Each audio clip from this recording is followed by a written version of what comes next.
দেখেন গরুর পূজা কিভাবে শুরু হয় পৃথিবীতে প্রথম।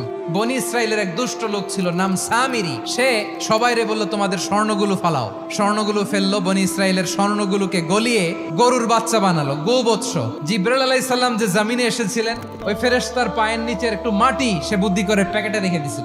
স্বর্ণ দিয়ে বানানো গোবৎস গরুর বাচ্চার গায়ে যখন সেই মাটি ছুঁড়ে দেয়া হলো, এখন বাছুরের ভেতর থেকে ভ্যাঁ ভ্যাঁ আওয়াজ আসতেছে। কি আসতেছে? সবাই তো অবাক।